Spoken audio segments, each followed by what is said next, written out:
Please subscribe करें और देखें हॉरर एंटरटेनिंग वीडियो। दोस्तों, हम अपने चैनल पर बहुत मेहनत से वीडियो बना रहे हैं। हमें आपकी सपोर्ट की बहुत जरूरत है। आप लाइक करेंगे और एक छोटा सा ही सही पर कमेंट करेंगे, तभी हमारे वीडियो को प्यार मिलेगा और YouTube की तरफ से रीच मिलेगी। तो कृपया करके एक लाइक और एक छोटा सा ही सही पर कमेंट कर दीजिए। धन्यवाद। दोस्तों, नजर के बारे में अक्सर आपने सुना और जाना तो होगा ही। कहते हैं अगर एक बार किसी की काली नजर लग जाए तो बड़ी से बड़ी हस्ती की काया भी मिट्टी में मिल जाती है। तो चलिए ऐसे ही डर से जुड़ी एक रोचक कहानी की। बस कुछ देर की और बात है, फिर तेरी बलि से मेरा बेटा ठीक हो जाएगा। आखिर कौन थी वो औरत जो उस लड़के की बलि चढ़ाना चाहती थी? ये जानने के लिए आपको कहानी में आगे जाना होगा। बंद रोशनी में चमकते कैनवस, दीवारों पर लटकती दर्जनों पेंटिंग्स और बीच हॉल में खड़ा अजय, 23 साल का साधारण पर आकर्षक सा लड़का। उसकी आंखों में उत्सुकता थी, जैसे उन कलाओं में उसे बहुत रुचि हो। पेंटिंग्स की भीड़ के बीच उसकी नजर ठिठक गई। सामने एक बड़ी सी कैनवस पर एक लड़की बैठी थी, नीले गाउन में, चेहरे पर हल्की मुस्कान, और उसके पास एक लड़का जिसका चेहरा देखकर अजय का दिल थम गया।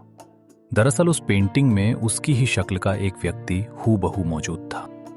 आखिर मेरी पेंटिंग किसने बनाई? उस पेंटिंग को देखकर अजय के मन में बहुत से सवाल उठ रहे थे। उसके मन में जानने की इच्छुकता थी कि आखिर उस पेंटिंग को बनाने वाला है कौन। उसने कुछ लोगों से पूछताछ करी तो उसे पता चला कि उस पेंटिंग को बनाने वाली लड़की वहीं एग्जीबिशन में मौजूद है। वो उसके पास गया।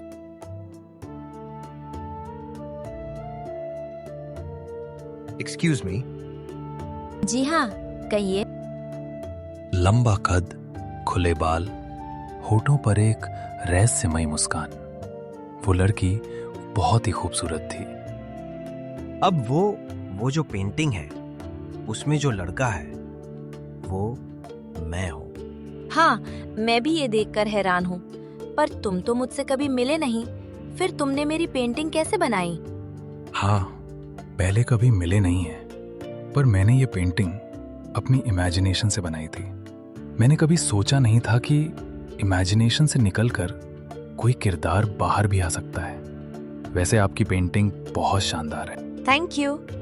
वैसे मुझे लगता है इस पेंटिंग के जरिए डेस्टिनी हमें मिलाना चाहती थी, और अब हम मिल ही चुके हैं, तो क्यों ना साथ में एक एक कॉफी हो जाए। मालिनी बहुत खूबसूरत थी, लेकिन उससे भी ज्यादा उसकी बातें अच्छी थीं, जिसे सुनकर ऐसा लगता जैसे कोई आप पर जादू कर रहा हो। इसीलिए अजय भी मालिनी के साथ कॉफी पीने चला गया। कॉफी पीते हुए दोनों में काफी बातचीत हुई और कुछ ही पल में दोनों दोस्त भी बन गए। मैं इस शहर में नहीं हूँ, और अभी इस शहर में मेरी किसी से खास जान पहचान भी नहीं हुई है। तुम पहले लड़के हो जिसके साथ बात करके मुझे बहुत अच्छा लगा। क्या तुम मेरे दोस्त बनोगी? मालिनी का अंदाज बाकी लड़कियों से कुछ अलग था, इसीलिए अजय भी उसकी तरफ काफी अट्रैक्ट हो चुका था। अजय एक मिडिल क्लास फैमिली का इकलौता लड़का था। उसके माता पिता उससे बहुत ज्यादा प्यार करते थे। वो यूपीएससी एग्जाम की तैयारी कर रहा था। अगले दिन की बात है। अजय अपने इंस्टीट्यूट से पढ़कर बाहर निकला ही था कि तभी उसे मालिनी मिली। हाय अजय, कैसे हो तुम यहाँ? और तुम्हें कैसे पता मैं यहाँ मिलूंगा? अरे कल तुमने ही तो बताया था कि तुम इस इंस्टीट्यूट में पढ़ते हो। मैंने बताया था। अरे बाबा हाँ, अगर तुमने नहीं बताया होता तो मैं यहाँ कैसे आती? तुम शायद भूल रहे होंगे। अच्छा चलो, पास में ही एक पार्क है, वहाँ पर चलकर थोड़ी बातचीत करते हैं। अजय मालिनी के साथ पार्क में गया। ये देखो अजय, मैं तुम्हारे लिए क्या लेकर आई हूँ। मेरी मम्मा ने खास तुम्हारे लिए भेजी है खीर। Thank you. ये तुम मुझे दे दो, मैं घर पर खा लूंगा। अरे घर पर क्यों खाना है जब मैं यही हूँ? खीर तुम्हें यही खानी होगी। मालिनी का अंदाज थोड़ा अलग था, पर अजय को अच्छा लग रहा था कि कोई लड़की उसका इतने प्यार से ध्यान रख रही है। अजय ने वो खीर खा ली। इसके बाद मालिनी ने उसे वही पेंटिंग गिफ्ट भी की जो एग्जीबिशन में लगी हुई थी। यार, ये पेंटिंग तुम मुझे क्यों दे रही हो? तुम्हें इसके बहुत अच्छे पैसे मिल सकते हैं। हाँ, पैसे मिल सकते हैं, पर मैं चाहती हूँ ये पेंटिंग हम दोनों की मेमोरी के तौर पर हमेशा मौजूद रहे। इसे तुम अपने कमरे में लगाना। जब भी तुम इसे देखोगे, तुम्हें हमारी मुलाकात का पहला पल याद आएगा। इसके बाद उन दोनों ने थोड़ी बातें की और वो दोनों अपने घर चले गए। उसी रात की बात है। अजय अपने बिस्तर पर बैठे किताब पढ़ रहा था। तभी उसे एहसास हुआ जैसे उसके कमरे में कोई मौजूद है। उसने चारों तरफ देखा, पर उसे कोई नहीं दिखा। उसे लगा ये सब बस उसका एक वहम है, इसीलिए वो सो गया। उसे सोए अभी कुछ ही समय बीता था कि तभी उसे अपनी छाती पर भारीपन महसूस होने लगा। उसे सांस लेने में बेचैनी होने लगी। उसकी धड़कन की रफ्तार तेज हो गई थी। उसकी आंखें बंद थी, पर घबराहट उसके चेहरे पर साफ साफ नजर आ रही थी। पसीने से उसका शरीर पूरी तरह से भीग चुका था। तभी वो घबराते हुए उठा। ये क्या था? मुझे ऐसा क्यों लगा जैसे मानो कोई मेरी छाती पर बैठा हुआ था। आज से पहले तो कभी ऐसा महसूस नहीं हुआ। तभी अजय को महसूस हुआ मानो उसका शरीर पूरी तरह से तप रहा है। उसने अपना टेम्परेचर चेक किया। उसे बहुत तेज बुखार था। शायद बुखार की वजह से मुझे बेचैनी महसूस हो रही है। जिसके बाद अजय ने मेडिसिन खाई और सो गया। अगले दिन सुबह अजय की मां मंदिर में पूजा कर रही थी, लेकिन आज अजय अपने कमरे में से रेडी होकर बाहर ही नहीं आया था। इसीलिए उसकी मां उसके कमरे में गई। अजय बेटा, आज इतनी देर तक क्यों सो रहे हो? उठ जाओ, तुम्हें कॉलेज भी तो जाना है ना। अजय उठा, पर उसकी आंखें पूरी तरह से लाल थीं। शरीर पर जगह जगह लाल निशान हो रहे थे। बेटा, ये कैसे निशान है तुम्हारे शरीर पर? और तुम्हारी आंखें इतनी लाल क्यों हो रही हैं? तुम्हारी तबीयत ठीक नहीं है क्या? हाँ माँ, रात को बहुत ही फीवर था। मैंने मेडिसिन खाई, पर अभी भी सर में बहुत तेज दर्द हो रहा है। इसलिए आज इंस्टीट्यूट नहीं जाऊंगा और घर पर ही थोड़ा रेस्ट करूंगा। ठीक है बेटा, तुम रेस्ट करो। मैं डॉक्टर को घर पर बुला लूंगी। उसी दोपहर की बात है। अजय को मालिनी का वीडियो कॉल आया। हाय अजय, कैसे हो? कुछ खास नहीं, तबीयत ठीक नहीं है, इसलिए आज घर पर ही रेस्ट कर रहा हूँ। तो तुमने मेडिसिन ली? एक काम करो, तुम मेरे घर आ जाओ। मेरी मम्मी आयुर्वेद जानती है। देखना, उनके एक काढ़े से तुम्हारी तबीयत फर्स्ट क्लास हो जाएगी। अरे नहीं, मैं अभी ठीक हूँ। मैंने मेडिसिन खा ली है। तुम परेशान मत हो। अजय वीडियो कॉल पर बात कर ही रहा था कि तभी अजय को महसूस हुआ जैसे मालिनी का चेहरा एक भयानक रूप में बदल गया। वो बहुत डरावनी दिख रही थी।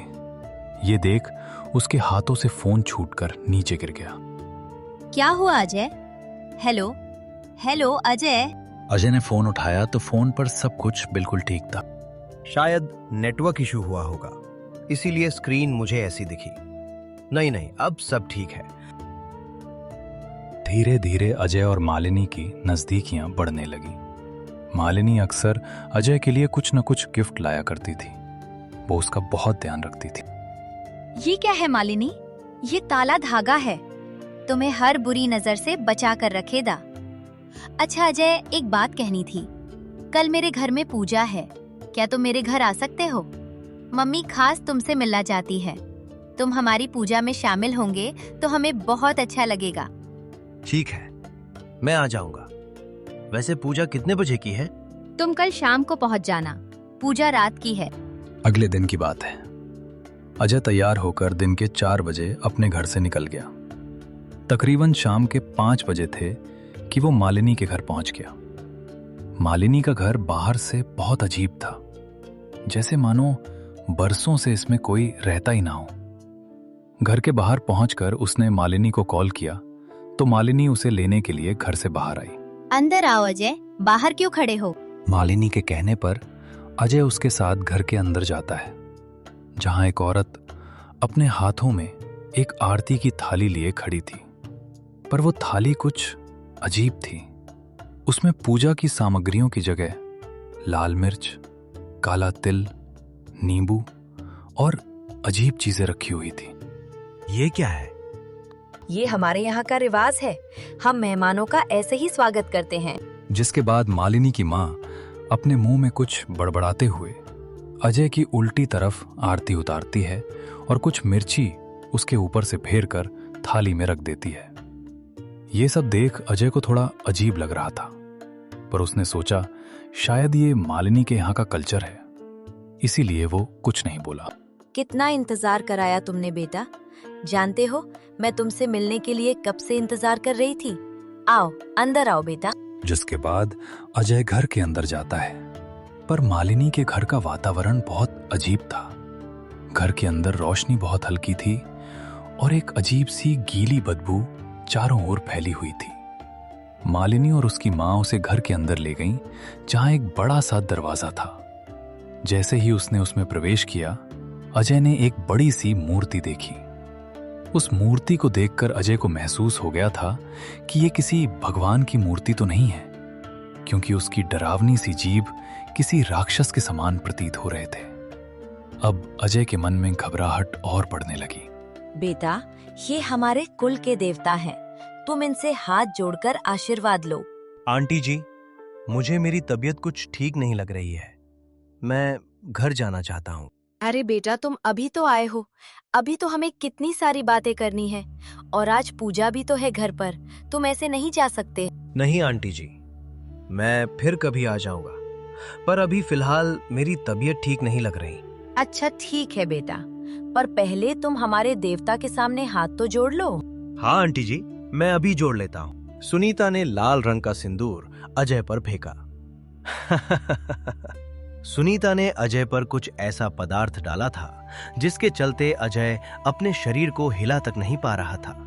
वो एक पुतले के समान उस हाथ जोड़ने की अवस्था में खड़ा था, जिसे सब दिखाई सुनाई तो दे रहा था, पर वो अपने शरीर को हिलाने में असमर्थ था।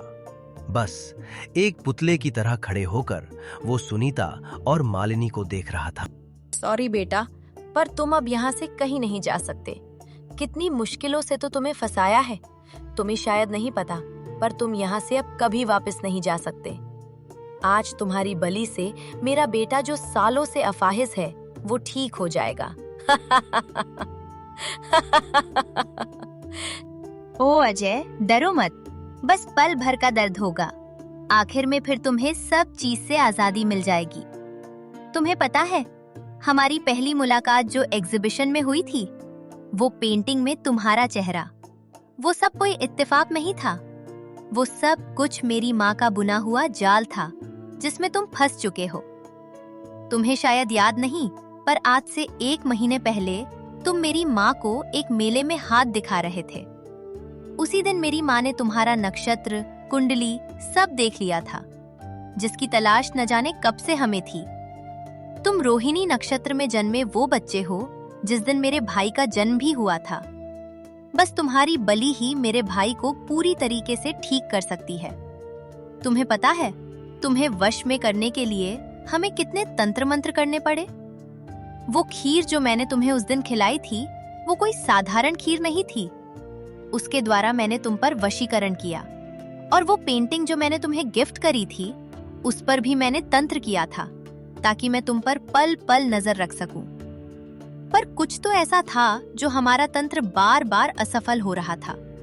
तुम्हारे पास कोई तो ऐसी शक्ति थी जिससे मैं तुम पर वशीकरण नहीं कर पा रही थी। इसीलिए मजबूरन मुझे आज तुम्हें घर पर बुलाकर ये सारी प्रक्रिया पूरी करनी पड़ी। बेटा तुम इसे इतना कुछ क्यों बता रही हो? कुछ ही देर में तुम्हारे भाई को नया जीवन मिलने वाला है। जाओ उसे लेकर आओ और मैं पूजा की तैयारी शुरू करती हूँ। आखिर समय पर इसकी बलि भी तो देनी है। सुनीता के कहे अनुसार मालिनी अपने भाई को लेने अपने कमरे में गई। सुनीता भी पूजा की तैयारियों में व्यस्त हो गई तथा वो कुछ सामान लेने के लिए अपने कमरे से बाहर चली गई। थोड़ी देर बाद मालिनी की चीख की आवाज सुनकर सुनीता आई। वहां पहुंचकर उसने कुछ ऐसा देखा जिससे उसकी आंखें फटी रह गईं। दरअसल अजय वहां मौजूद ही नहीं था। माँ, अजय कहाँ गया? मैंने पूरा घर ढूंढ लिया, वो कहीं नहीं है। पर ऐसे कैसे हो सकता है? मेरे वशीकरण को कौन तोड़ सकता है? वो तो अपने हाथ पैर तक भी हिला नहीं सकता था, फिर वो यहाँ से भागा कैसे? माँ जरूर कोई शक्ति उसके साथ है जिससे वो हमारे वार से बच निकला। मालिनी और सुनीता से वार से बचकर अजय भाग रहा था। वो इतना डरा हुआ था कि उसे खुद समझ में नहीं आ रहा था। थोड़ी दूर पहुंचकर उसका फोन बजने लगा। उसने फोन उठाया तो उसकी माँ फोन कॉल पर थी। बेटा तू कहाँ है? तू ठीक तो है ना? थोड़ी देर पहले तेरे पिता पर हमारे पितर आए थे। उन्होंने बताया कि तेरी जान संकट में है। तेरा बेटा संकट में है, उसे बचा ले। मौत के मुंह में गया है वो डायने उसे छोड़ेंगी नहीं। मेरे बेटे को बचा लीजिए। आपने तो हमारी हमेशा सहायता की है, आज भी आप ही हमें इस मुसीबत से बाहर निकाल सकते हैं। बेटा तू ठीक तो है ना? मैं तेरा फोन कब से ट्राई कर रही थी, पर फोन भी नहीं लग रहा था तुझे। अजय को समझ आ गया था कि आज जिस शक्ति ने उसकी जान बचाई थी वो साक्षात उसके पितरों थे, जिन्होंने उसकी रक्षा की थी, जिनकी शक्तियों की वजह से वो वशीकरण से बाहर आया था और मौका देखकर वहां से भाग निकला। इसके बाद अजय ने अपनी मां को सारी घटना बता दी। बेटा तू डर मत, हम तेरे पास ही आ रहे हैं, वहीं से सीधे मंदिर चलेंगे। इसके बाद थोड़ी देर में ही सभी लोग मंदिर पहुंच गए। अजय अभी भी बहुत बुरी तरह से डरा हुआ था। पंडित जी ने हवन करना शुरू किया। हाथ में बंधा हुआ काला धागा उतारो। पंडित जी के कहने पर अजय ने वो धागा निकाल दिया। अच्छा हुआ आप लोग इसे यहाँ लेकर आ गए। ये भले ही उन डायनों के यहाँ से निकल आया था, लेकिन वो लोग वापस इस पर फिर से वशीकरण कर सकते थे। उस लड़की ने जो भी चीज तुम्हें दे रखी है, उन सब चीजों को नष्ट करना होगा, तभी आपका बेटा बच पाएगा। आज आपके पितरों ने आपके बच्चे की जान बचाई है। यह आपके सामने इसलिए जिंदा बैठा है क्योंकि इसके साथ इसके पितर थे। इसके बाद पंडित जी हवन करके अजय की शुद्धि करी तथा एक कवच उसे पहनने को दिया। इसके बाद अजय ने मालिनी से जुड़ी हर चीज को घर पर आकर जला दिया। उस दिन अजय मौत के मुंह से बाहर निकल कर आ गया था, पर आज भी वो उस दिन की घटना को भुला नहीं पाया। इसलिए दोस्तों, आप भी अजय की तरह किसी पर भरोसा करने से पहले उसकी जांच सही से कर लें, नहीं तो जो घटना अजय के साथ हुई वो अगली बार आपके साथ भी हो सकती है। दोस्तों, यहां तक की कहानी देखने के लिए धन्यवाद। दोस्तों, वैसे तो हम डरावनी स्टोरी बनाते हैं, पर मैं आपको एक डरावना स्टैटिस्टिक्स बताना चाहता हूं कि हमारे वीडियो जो देख रहे हैं उनमें से 98% लोगों ने हमारे चैनल को सब्सक्राइब ही नहीं किया हुआ। तो अगर आप भी उन 98% में से हैं तो प्लीज चैनल को सब्सक्राइब कर दीजिए। दोस्तों, आपको हमारी ये वीडियो कैसी लगी कमेंट में हमें जरूर बताएं, और स्टोरी पसंद आई हो तो लाइक भी जरूर करें। आपकी लाइक से हमारा उत्साह बढ़ता है। और कर बेल आइकन भी जरूर दबाएं ताकि आगे आने वाली स्टोरी आप सबसे पहले देख पाएं। हमारी स्टोरी को प्यार देने के लिए और पूरी देखने के लिए आपका बहुत बहुत धन्यवाद।